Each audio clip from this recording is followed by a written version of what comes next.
ನಿಮ್ಮ ಹತ್ರ ಇನ್ನೂ ಕೂಡ ಈ ಓಬಿರಾಯನ ಕಾಲದ್ದೇ ವೋಟರ್ ಐ ಡಿ ಉಂಟಾ? ನನ್ನ ಹತ್ರ ಸಹ ಇದೇ ಇದ್ದದ್ದು. ನನಗೆ ಇದು ನನ್ನ ಮುಖ ಅಂತ ಗೊತ್ತಾಗುದಿಲ್ಲ. ಮತ್ತೆ ನಾನೆಂತ ಮಾಡಿದೆ, ಒಂದು ಹೊಸ ವೋಟರ್ ಐ ಡಿಗೆ ಅಪ್ಲೈ ಮಾಡಿದೆ. ಅಪ್ಲೈ ಮಾಡಿದ ಒಂದೇ ವಾರದಲ್ಲಿ ನನಗೆ ಇಷ್ಟು ಚಂದ ಒಂದು ಕವರ್ ಬಂತು ಮನೆಗೆ. ಈ ಯಕ್ಷಗಾನದ ವೇಷ ನೋಡಿ ಎಷ್ಟು ಚಂದ ಉಂಟು, ನನಗೆ ಕವರೇ ಇಷ್ಟ ಆಯಿತು. ಆಮೇಲೆ ಒಂದು ATM ಕಾರ್ಡ್ ಹಾಗೆ ಚಂದದೊಂದು ವೋಟರ್ ಐ ಡಿ ಬಂತು ಮನೆಗೆ. ಎಷ್ಟು ಒಳ್ಳೇದುಂಟಲ್ಲ. ನೀವು ಸಹ ನಿಮ್ಮ ಮನೆಯಲ್ಲಿ ಕೂತ್ಕೊಂಡು ಈ ವೋಟರ್ ಐ ಡಿಗೆ ಅಪ್ಲೈ ಮಾಡಿದರೆ 1 ವಾರದೊಳಗೆ ನಿಮಗೆ ಈ ವೋಟರ್ ಐ ಡಿ ಮನೆಗೆ ಬರ್ತದೆ. ಅದು ಹೇಗೆ ಅಂತ ನಾನು ಹೇಳಿಕೊಡ್ತೇನೆ.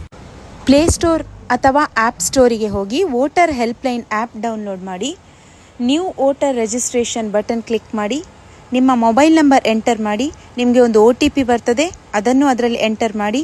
ಅದಾದಮೇಲೆ ನಿಮ್ಮ ಅಕೌಂಟ್ ಕ್ರಿಯೇಟ್ ಆಗ್ತದೆ. ನಿಮ್ಮ ಎಲ್ಲ ಡೀಟೇಲ್ಸ್ಗಳನ್ನು ಅಲ್ಲಿ ಫಿಲ್ ಮಾಡಿ, ನಿಮ್ಮ ಆಧಾರ್ ಹಾಗೂ ಫೋಟೋ ಕೂಡ ಅಪ್ಲೋಡ್ ಮಾಡಿ ಸಬ್ಮಿಟ್ ಕೊಡಿ.